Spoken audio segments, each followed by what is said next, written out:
நண்பர்கள் அனைவருக்கும் வணக்கம். இது உங்கள் ஸ்ரீ ஐஏஎஸ் அகாடமி வெற்றியின் வழிகாட்டி. ஸோ இந்த வீடியோவில் நம்ம என்ன பார்க்க போகிறோம் அப்படின்னு சொன்னால், நடந்து முடிந்திருக்கக்கூடிய குரூப் 4 தேர்வில் எவ்வளவு மதிப்பெண்கள் எடுத்திருந்தால் சேஃப் ஜோன் அப்படிங்கிறத பற்றி தான் பார்க்க போகிறோம். அதாவது குரூப் 4 தேர்வினுடைய கட் ஆஃப் மதிப்பெண்கள் பற்றி தான் நம்ம பார்க்க போகிறோம். சரிங்களா? ஸோ இந்த கட் ஆஃப் மதிப்பெண்கள் அப்படிங்கிறது எதன் அடிப்படையில் நம்ம எடுத்திருக்கிறோம் அப்படின்னு சொல்லி ஃபஸ்ட்டு நான் உங்களுக்கு கிளியராக சொல்லிடுறேன். அதுக்கப்புறம் எதனால் எவ்வளோ கட் ஆஃப் வருது அப்படிங்கிறத நம்ம பார்க்கலாம். சரிங்களா? ரைட். ஸோ இப்போது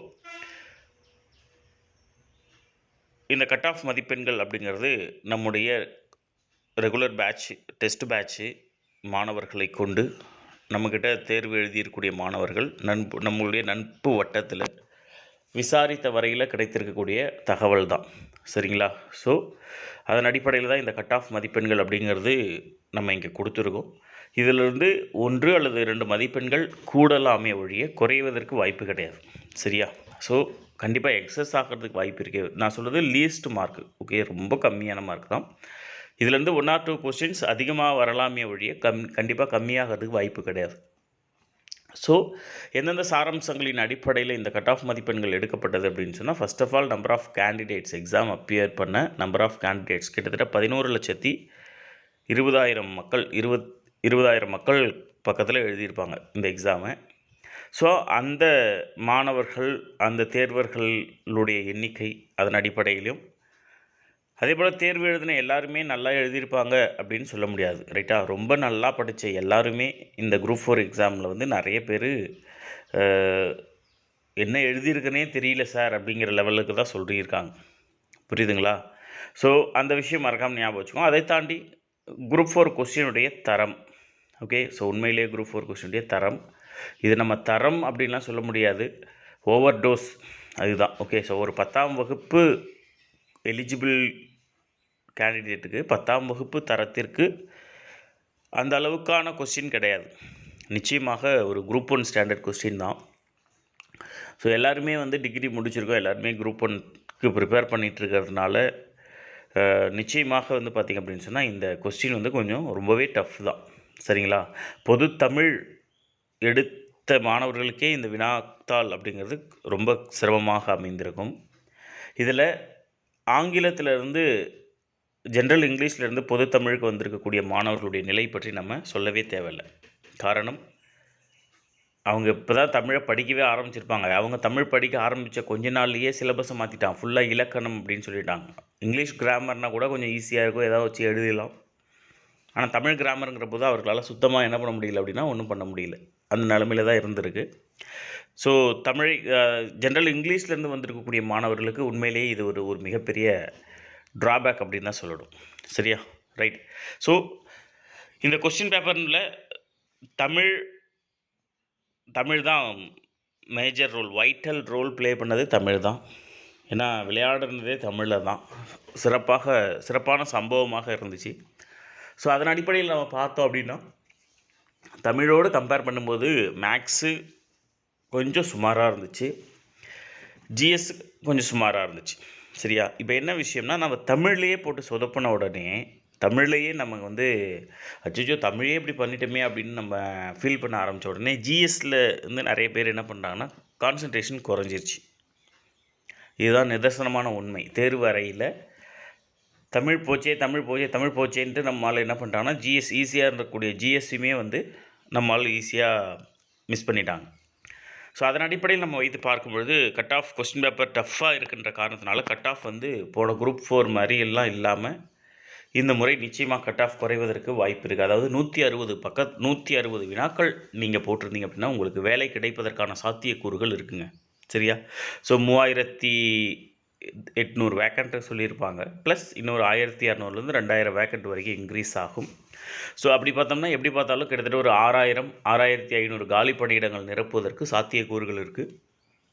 அதை வைத்து நம்ம பார்த்தோம் அப்படின்னு சொன்னால், ஜென்ரல் கேட்டகரி, ஸோ இந்த ஜென்ரல் கேட்டகரிக்கு நம்ம எடுத்தோம் அப்படின்னா 163, ஓகே 163 இருந்துச்சு அப்படின்னா அவங்களுக்கு சேஃப் ஜோன். அதுவே ஃபீமேலாக இருந்தால் 161ஆக கூட இருக்கலாம். பிஎஸ்டிஎம் கேட்டகரி இருந்துச்சுன்னா இதில் வந்து நான் சொல்லக்கூடிய கட் ஆஃபில் உங்களுக்கு மதிப்பெண் இன்னமும் குறையிறதுக்கு வாய்ப்பு இருக்கும். சரிங்களா? ஸோ இது வந்து நம்ம ஜென்ரலாக கொடுத்துருக்கக்கூடியது. இதில் பிஎஸ்டிஎம் இருக்குது, ப்ளஸ் விமென்ஸ் கோட்டா இருக்குது. இது எல்லாமே தனித்தனியாக அந்தந்த கோட்டாவுக்கு ஏற்றபடி மதிப்பெண்கள் என்ன ஆகும்னா குறையும். சரிங்களா? ஸோ அப்போ பிசி ஜென்ரல் மேல் கேட்டகரிக்கு 163 மதிப்பெண்கள் இருந்தால் ஒரு சேஃப் ஜோன், ஃபீமேல் கேட்டகரிக்கு 161 மதிப்பெண்கள் இருந்தால் சேஃப் ஜோன். அதே மாதிரி பிசி பேக்வர்ட் கம்யூனிட்டிக்கு 160 ப்ளஸ் இருந்துச்சுன்னா ஓகே. பிசி ஃபீமேலுக்கு 158 ப்ளஸ் இருந்தால் ஓகே. இதில் என்ன ஹைலைட்னா, எப்போவுமே பிசிக்கு தான் கட் ஆஃப் அதிகமாக இருக்கும். ஆனால் இந்த முறை பிசியை தாண்டி எம்பிசிக்கு அதிகப்படியான கட் ஆஃப் இருக்கும். ஏன்னா கடந்த 2-3 குரூப் 4 தேர்வுகளாக நம்ம தொடர்ந்து கவனித்து வரும் பொழுது முதல்ல வேக்கன்சிஸ் காலியாகிறது எம்பிசி கேட்டகரியில் தான். ஸோ அதன் அடிப்படையில் நம்ம பார்த்தோம் அப்படின்னா இந்த முறை நிச்சயமாக பிசியை விட எம்பிசிக்கு கட் ஆஃப் உயர்வதற்கான வாய்ப்புகள் அதிகம். அதாவது ஜென்ரல் கேட்டகரிக்கு இணையாக எம்பிசிக்கும் கட் ஆஃப் இருக்கிறதுக்கான வாய்ப்புகள் தான் அதிகமாக இருக்குது. ஸோ 162 வினாக்கள் போட்டிருந்தால் அவங்களுக்கு அரசு பணிக்கு செல்வதற்கான சாத்தியக்கூறுகள் இருக்கிறது. ஃபீமேல் கேட்டகரி எம்பிசி அப்படின்னு சொன்னால் 160 ப்ளஸ் இருந்துச்சுன்னா அவங்களுக்கு ஓகே. ஸோ பிசி முஸ்லீம் கேட்டகரிக்கு 155 மதிப்பெண்கள் இருக்கணும். பிசி முஸ்லீம் விமன் கேட்டகரிக்கு 153 மதிப்பெண்கள் இருந்தால் கூட ஓகே தான். ஷெட்யூல் காஸ்ட் எஸ்சிக்கு 148 மதிப்பெண்கள் இருந்துச்சுன்னா சேஃப் ஜோன். எஸ்சி விமனுக்கு 145 மதிப்பெண்கள் இருந்தால் சேஃப். எஸ்சிஏக்கு 145 போதும். எஸ்சிஏ விமனுக்கு 143 இருந்தால் போதும். The final 1% reservation for ST இல்லையா? ஸோ ஷெட்யூல் ட்ரைப்ஸ் கேட்டகரிக்கு 143 ப்ளஸ் இருந்தாலுமே ஓகே தான். எஸ்டி விமனுக்கு 140 ப்ளஸ் இருந்தாலுமே ஓகே தான். நான் சொல்லியிருக்கக்கூடியது எல்லாமே எந்த விதமான பிஎஸ்டிஎம்மோ அல்லது விமனுக்கான 30% எதுவுமே இல்லாத ஜென்ரல் தான். பிஎஸ்டிஎம்னு வரும்பொழுது அதற்கான மதிப்பெண்களில் 2-3 மதிப்பெண்கள் குறைவதற்கு வாய்ப்பு இருக்கும். அதே போல் ஜென்ரல் கேட்டகரி, அதாவது விமன் கேட்டகரிக்கு வரும்போது 30% இடஒதுக்கீட்டின் அடிப்படையில் 2-3 மதிப்பெண்கள் குறைவதற்கு வாய்ப்புகள் இருக்கும். சரிங்களா? ஸோ இதுதான்.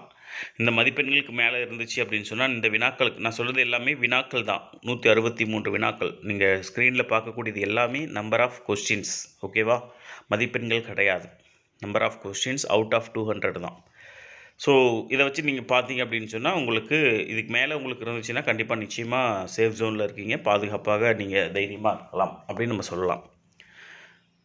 ஓகேவா? ஸோ இல்லாதவர்கள் நான் திரும்பவும் சொல்கிறேன், நாளைக்கு உங்களுக்கு குரூப் 2 ப்ரிலிம்ஸ்க்கான நோட்டிஃபிகேஷன் வர்றதுக்கு வாய்ப்பு இருக்குது.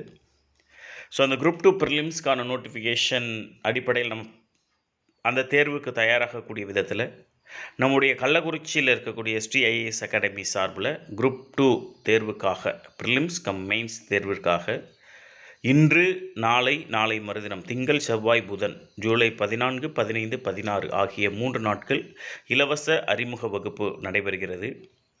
நீங்கள் கள்ளக்குறிச்சி மற்றும் அதன் சுற்றுப்புறத்தை சேர்ந்திருக்கக்கூடிய மாணவர்களாக இருந்தால் இந்த இலவச அறிமுக வகுப்பில் கலந்து கொண்டு தேர்விற்கு நம்ம எப்படி தயாரானோம், இனிமேல் எப்படி தயாராகணும், எப்படியெல்லாம் எக்ஸாம் ப்ரிப்பேர் பண்ணால் கிளியர் பண்ணலாம் அப்படின்னு சொல்லி இந்த இலவச வகுப்பில் கலந்து கொண்டு நீங்கள் பயன்பெறுங்க. நிச்சயமாக உங்களுக்கு மிகவும் பயனுள்ளதாக இருக்கும். Wish you all the best. இது உங்கள் ஸ்ரீ ஐஏஎஸ் அகாடமி, வெற்றியின் வழிகாட்டி.